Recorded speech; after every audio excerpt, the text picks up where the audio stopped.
থেকে 30 কিলোমিটার যাবো তার আগে তাহলে তোমাদেরকে দেখাবো আমাদের ধান কাটা। আর তার সাথে সাথে বাকি কামরাঙা খাওয়ার জন্য অনেক বায়না করছে। এখন যাবো কামরাঙা গাছে, কামরাঙা কাটতে, যদিও চান করতে যাবো। চান করার আগে আগান বাগানের কিছু কাজ করানো রয়েছে, সেগুলো পরবর্তী করা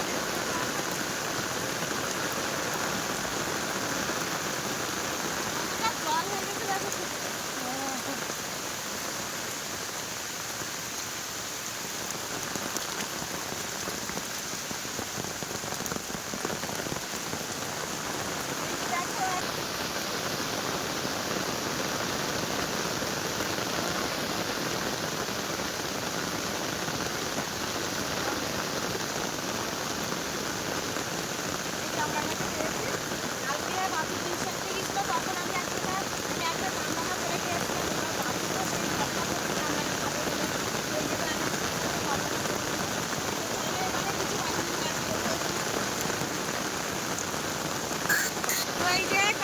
এখন এইখানে রেখে দেবো। এটা হচ্ছে আমাদের মটর, এই দেখো মটর এটা দিয়ে ঢাকা রয়েছে, এখানটায় থাক।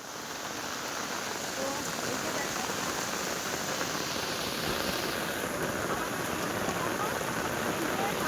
কিন্তু এখানে সবসময় মোটর দেওয়া থাকে, কারণ মোটর দেওয়া না থাকলে কিন্তু মানে জল বেশি হয়ে গেলে, পাতা ডুবে গেলে সব পাতা মরে যাবে।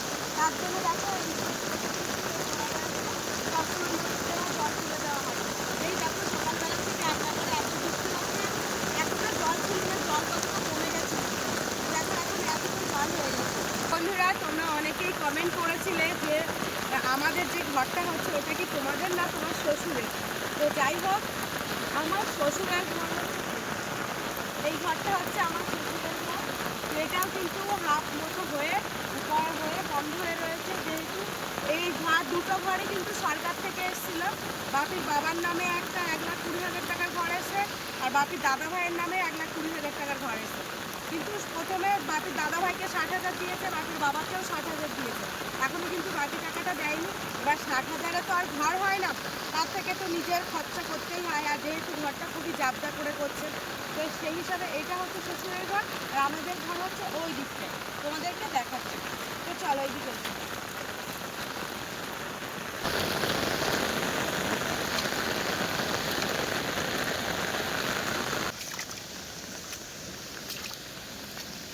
তো বন্ধুরা, বাড়ির উপরে তো টিলিয়ার উঠবে, তো টিলিয়ারে চাষ করবে, তার জন্য এই পালাগুলো এখন তুলে দিতে হবে। তো পালাগুলো এখন উপরে তুলে দেবো। বেশ কয়েকদিনের মধ্যে কিন্তু পাতা উঠে যাওয়ার আগেই কিন্তু টিলিয়ার চলে আসবে। টিলিয়ার আসলে তখন এগুলো সরানোর খুব অসুবিধা হবে।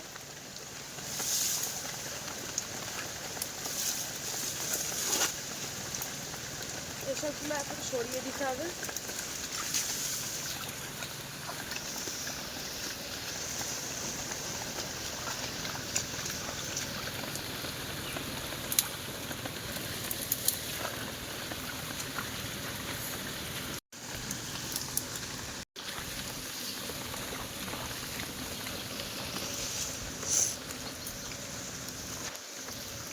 খুব ভারী এগুলো, সব ইউক্যালিপটাস তো, ইউক্যালিপটাস গাছ।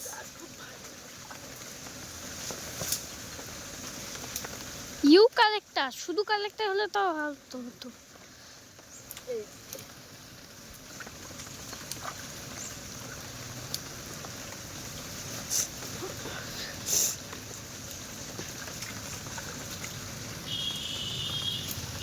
আরে কি ভারী।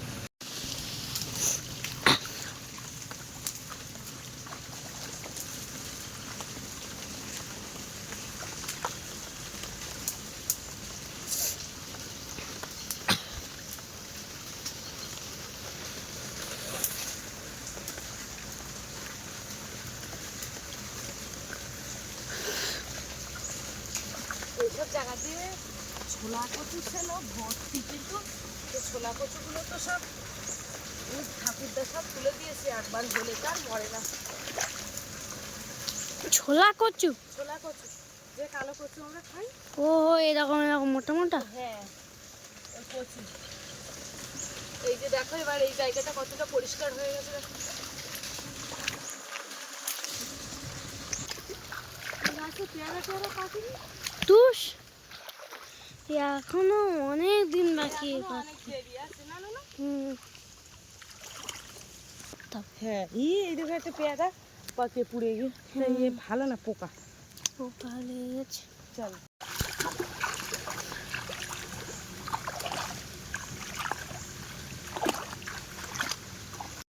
কামরাঙাটা তো নিতে হবে।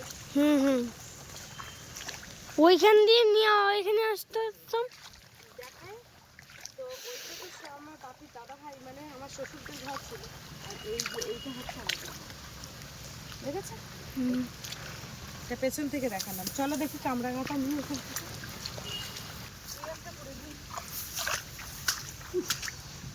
কি কাঁটা উঠেছে?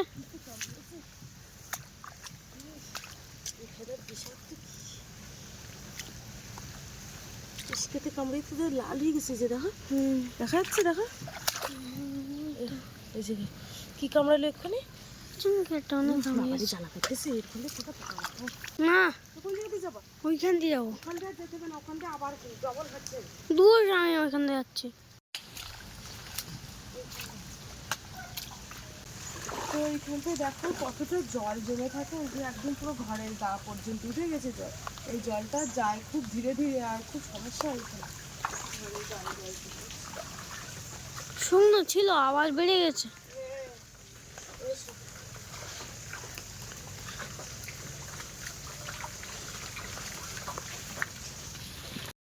তো বন্ধুরা চান দান করে ফ্রেশ হয়ে বাপিকে আজকে রাত দিয়ে আসেনি স্কুলে বাপি নিজে নিজে চলে গেছে আর আমি একটু ভিডিওর কাজ করব তার মধ্যে এখনও সকাল থেকে কিছু খাওয়া হয়নি তো ওই যে দেখো সব জিনিসপত্রগুলো শুকাতে দিয়েছি আর ঘরে একটা জায়গায় জল পড়ছে তোমাদেরকে দেখায় এই যে এখানে দেখো এখান থেকে জল পড়ছে এটা পুরোটা ভিজে গেছে এই যে দেখো এগুলো সব ভিজে গেছে এখানে জল পড়ছে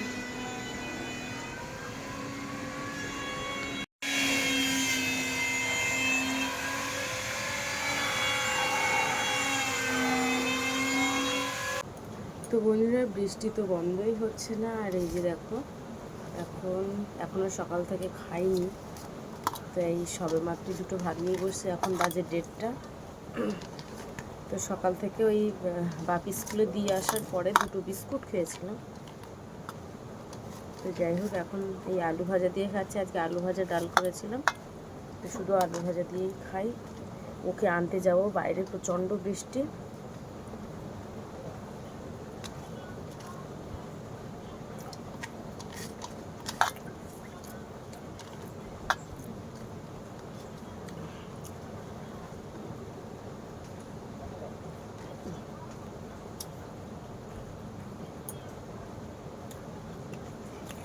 আজকে মিস্ত্রি কাজে এসছে তা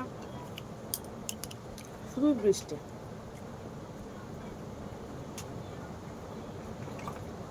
তাদেরও অসুবিধা হচ্ছে বারবার বৃষ্টি শুধু কাজ করছে আর ঢাকছে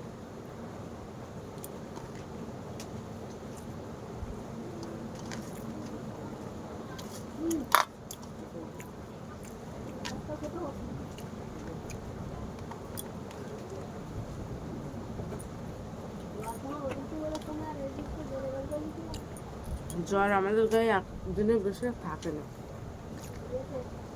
সঙ্গে সঙ্গে চাঙ্গা করে দেয় একদিন ভোর ভাত খেতেই পারিনি মানে এত শরীর খারাপ ছিল আবার দেখো তারপরের থেকে আমি ঠিক হয়ে গেছি কি ব্যাপার কি হেঁটে যাচ্ছে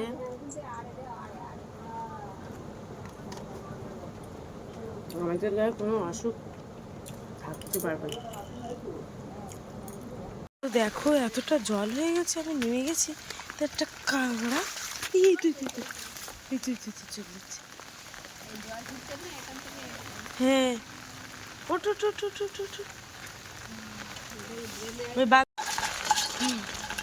তো এই যে দেখো এই হাতে রেনকোট আর ছাতাটা নিয়ে বেরিয়ে পড়লাম তো নাকে মুখে দুটো ভাত খেয়ে নিলাম এই সবেমাত্র একটু বৃষ্টির ছ্যাঁক দিয়েছে এই ছ্যাঁকে বেরিয়ে যে বাইরে বেরিয়ে পরে দেখতে পাচ্ছি একটা বড় তেলি কাঁকড়া মানে ওই পুকুর থেকে বেয়ে উঠে গেছে মানে এতটা জল হয়ে গেছে তো যেহেতু এক হাতে ক্যামেরা করছি আর মিস্ত্রিরা এখনও কাজ করছে তো এখন বাজে প্রায় দুটো বাজতে 5 মিনিট বাকি আছে তো বাপির বাবা কিন্তু এখনও ঘুম থেকে ওঠেনি এখনও কিন্তু শুয়ে আছে। তো যাই হোক, আমি সকাল থেকে এখনও ডাকিনি। দেখো আমি ডাকবো কেন, বারবার ডেকে ডেকে আমি ব্যর্থ হয়ে গেছি। তার জন্য না আমার ভালো লাগে না আর ডাকতে। আর একটা মানুষকে কতবার ডাকতে মানে ডাকা যায়। বাপের দাদা ভাই ঠাম্মি ওরা বারংবার ডেকেছে যে ওট ওট, মিস্ত্রিরা কাজ করছে, ওদের সঙ্গে একটু হেল্প কর, ইটগুলো একটু ঘষে দিয়ে কর। এতবার সকাল থেকে অন্তত 50-60বার ডাকা হয়ে গেছে, কিন্তু একবারের জন্য ওঠেনি। তাহলে তাদের বাবা মা ডাকছে, তারা উঠছে না, আর আমি ডাকলে উঠবে? তো বিশ্বাস করো, একটা সময় ছিল, এই বছর 1.5 মতো হচ্ছে আমি ডাকাটা বন্ধ করে দিয়েছি। যেহেতু মানুষের শরীর তো, 10 বছর হয়েছে, বিয়ে হয়েছে, ডাকতে ডাকতে ডাকতে ডাকতে আমি না পুরো নাজেহাল হয়ে যাই। তার জন্য একদম বন্ধ করে দিয়েছি ডাকাটা। হ্যাঁ, মানুষ তো মান আর হুঁশ, হ্যাঁ মান আর হুঁশ যদি এটা মধ্যে না থাকে মানুষের, তাহলে আমরা কিসের মানুষ, তাই না? তো যাই হোক, এই হচ্ছে ব্যাপার। এখন আমি রাস্তায় হাঁটছি, ভেজা রাস্তায়, যেহেতু বর্ষাটা থেমেছে, একটু ভালোই হয়েছে। কি বর্ষা, কত জল হয়ে গেছে। এই যে দেখো রাস্তায় কতটা জল জমে গেছে, আর ওয়েদারটা একদম ভালো না, খুব বাজে ওয়েদার। বৃষ্টি এখনও হবে, দেখো কতটা করে জল রাস্তায়।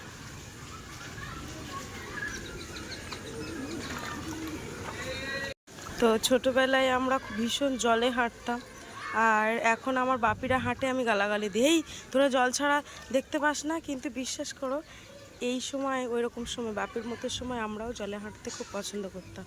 দেখো আমি স্কুলে চলে এসেছি, আর এখন দেখো সবে খাওয়ার সময়, আর স্যার কিন্তু বাপের জামার বোতামগুলো খুলে দিচ্ছে, কারণ বাপের গরম লেগেছে ওই জন্য। তো খুব ভালোবাসে। তো এই যে দেখো এখানে কিন্তু সবাই খাওয়ার জন্য লাইন দিয়ে দাঁড়িয়ে ছিল, একের পর এক সব কিন্তু খেতে দিয়েছে, ডিম আর ভাত। তো এদিকে দেখো আমার বাপি কি করছে।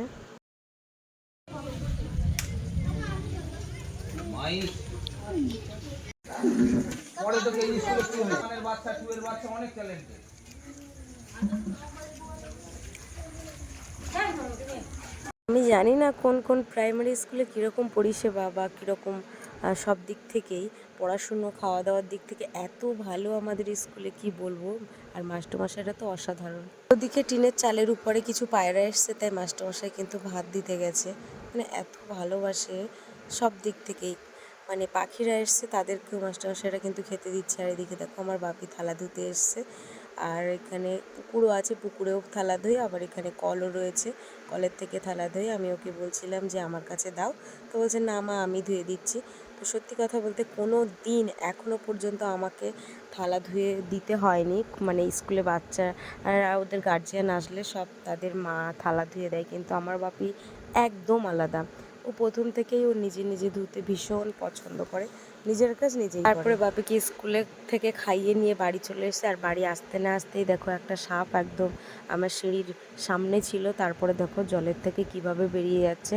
তো এখন আমি তোমাদেরকে বলেছিলাম না, প্রচুর সাপের উৎপাত বেড়েছে, মানে সারাক্ষণ দেখা যাচ্ছে চোখের সামনে, কি বলবো। যেহেতু পরীক্ষা এসে গেছে, তার জন্য কিন্তু এখন বাপিকে নিয়ে দেখো স্কুল থেকে বাড়িতে নিয়ে এসে কিছুক্ষণ রেস্ট নেওয়ার পরে এখন যাচ্ছি আমরা টিউশনিতে। তো বন্ধুরা, বাপির কিন্তু স্কুল থেকে ছুটি হয় 2:30টার দিকে, আর আজকে যেহেতু বর্ষা হয়েছে ওই জন্য টিফিনের সাথে সাথে ছুটি দিয়ে দিয়েছে। তো আজকে পর্বটা এখানে শেষ করছি, এখন নিয়ে যাচ্ছি টিউশনে। সবাই ভালো থেকো, সুস্থ থেকো।